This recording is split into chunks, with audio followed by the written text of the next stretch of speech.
What's up, everybody? Welcome back to Ray Baby's Realm, and today we're going to do something a little bit different. I'm going to be giving advice to the incoming high school freshmen for this school year. I even got some really good notes for you guys, so I really hope this is helpful. Thumbs up and like the video if it is, and keep on watching to see exactly what tips I have for you.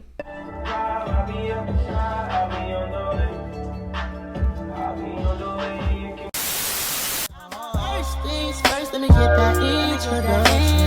We on the long road, no self-destruction. You was so in love, you weren't gonna tell me nothing. Let me get this clear, cause I had no idea. First things first, what do you bring on the first day of school? Well, I'll tell you, pencil, paper, your syllabus, and your schedule. Please do not overpack on your first day of high school.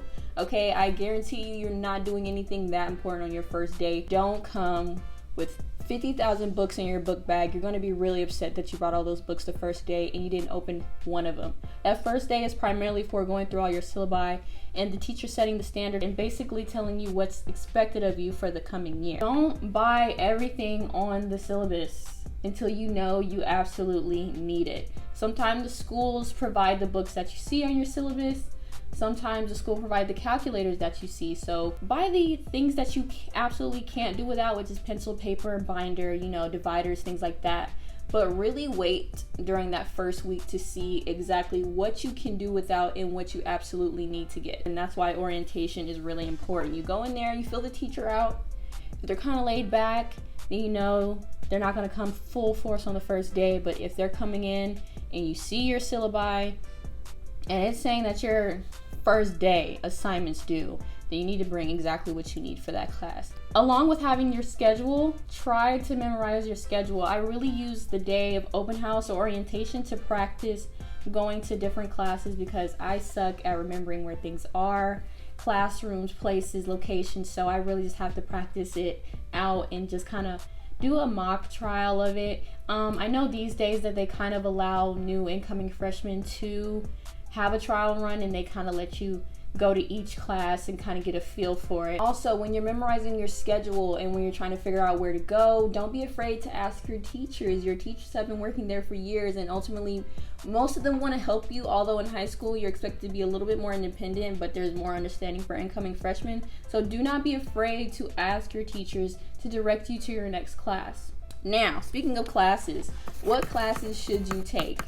Well, it really depends on what your interests are. I know that some high schools offer STEM programs, so if you're really into engineering, if they have different tracks, then make sure that is what you want to do. But I know I personally chose the music engineering track, and I got to do audio engineering. I got to be in the booth making music and creating different content and stuff like that. So really, you have a little flexibility to figure out what you want to do in high school, so make sure you're choosing classes that you're actually interested in. And we're talking about difficulty level when it comes to classes. Make sure you're picking classes that are actually worth the difficulty and worth the time. So I'm referring to your AP classes, dual enrollment, and even work study. Although work study I don't recommend until you're a little bit older, when you're maybe like a junior or senior, and you really need those work hours to prepare you for life after. The benefits of AP classes: you get to stimulate your brain, you get harder content, and it looks good on your transcript. The cons are you have to take a test to prove that you learned it. Those tests are extremely hard, and you have to pay for them out of pocket. And even if you do score really well on them, there's no guarantee that the college you're accepted into will accept your test, because their curriculum in their eyes are like, nothing touches our curriculum. Nothing can prepare you the way we want to prepare you. So your AP test scores might be completely obsolete. Versus dual enrollment, the pro is because it's dual enrollment and you're actually getting out at a university, your university has to accept those credits that you've already gotten. You can see a con as you actually have to leave your high school to go to the college, and you might have to have your own car. I don't know, some schools actually provided buses for people who were in dual enrollment and they took them to the campus that they had to take their classes. So it's all about your high school and what they offer. So just make sure when you do dual enrollment that you have the means to get there, or your school provides it. Moving on from that, once you get these classes, how do you maintain your grades? Stay organized, get some type of folder, get some type of scheduler, get a calendar and keep up with all of the dates for your assignments. Do not wait till the last minute. And also keep up with all your work, because teachers are humans. They lose assignments. Anything can happen, and you need to have a backup plan so you can prove that you did your work and you get your credit. That actually happened to me once. My teacher lost my assignment and I got a 0 for that, and it bumped me from a 90 to like an 87. So it wasn't my fault, but if I had had some documentation, I could have proved otherwise. So always keep up with your work, even after it's been graded, and even if it's been put in the grade book, because you never know.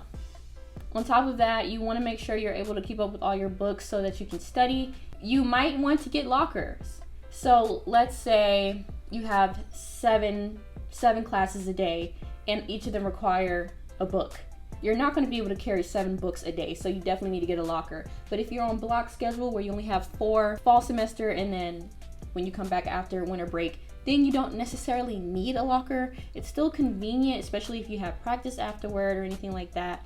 But if you're not having 7 classes a day, you don't necessarily absolutely need a locker. Outside of classes, how do you make friends? Well, you have to join stuff. Don't be afraid to join clubs. There's robotics, there's theater, there's sports. There's a whole bunch of different things that you can be a part of and different committees that you can join. You need to be a well-rounded student. So even if you don't want to join other orgs or clubs to make friends, you need to do it to look like a well-rounded student, because just your grades are not going to be enough to get you into a decent college. Also, when you're choosing your friends, don't pick friends just to fit in.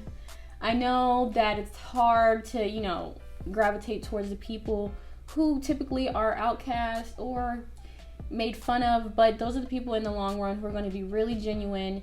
And after high school, you really realize how many of the opinions and rumors are absolutely trivial. You do not want to be caught in those circles of those friends who create rumors and just make everything petty. It's going to really ruin your high school experience. It's going to cause a lot of trauma that you want to avoid altogether. I know you guys are young, but let's be honest, we do date when we get to high school. As a freshman, please be wary of seniors who are trying to talk to you.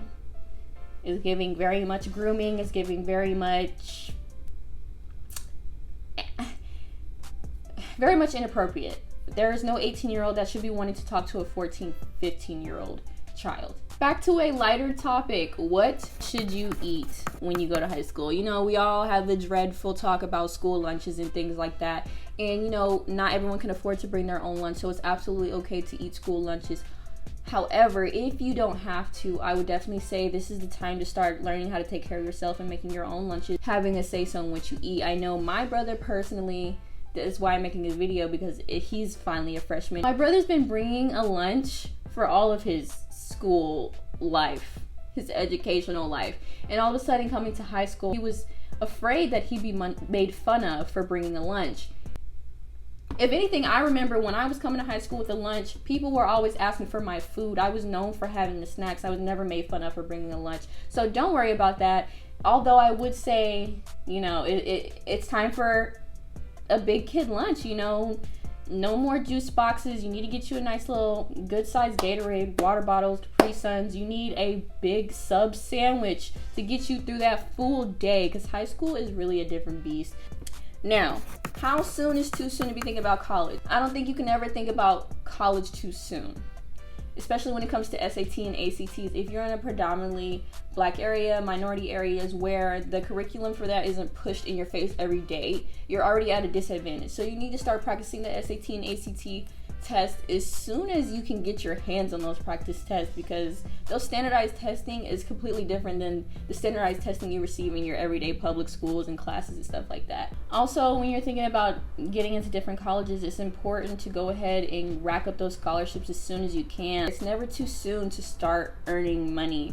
And another way to start preparing for college is getting really close with your counselor, because those are the people that nominate students to get into different competitions in order to receive full ride scholarships. And there's different types of scholarships. Don't feel like you are limited to an academic scholarship. Don't feel like you're limited to a sports scholarship. You can get multiple scholarships. I am on a leadership scholarship. It has nothing to do with my academics or any sport. So if you have an asset, hone hone into that, believe in yourself, and take all those opportunities for whatever scholarship, no matter how small the odds may be. Go for that scholarship and start as soon as you can, as soon as you have the free time. And then, you know, you might not even want to go to college, and that's when you need to start considering different alternatives like trade school or specific colleges for cosmetology or cooking and stuff like that. So it's never too soon to start figuring out what you want to do. And if anything, in high school, it's the perfect time to really do as much research as you can. And then finally, in your junior and senior year, you kind of have an idea of where you want to go and what you want to do. But yeah, most importantly, have fun. Go to homecoming, go to games, be yourself, wear whatever you want to, join whatever clubs you want to. Don't be afraid of the kids either. I know the juniors, the seniors, all of it, they seem so far beyond you, but high schoolers are kids, and they're just bigger versions of the kids that you're coming from seeing in middle school. So don't be intimidated. Don't feel like you need to get pushed around or bullied because you're a freshman, because at the end of the day, everyone in that high school is a kid. So I hope that these tips were helpful.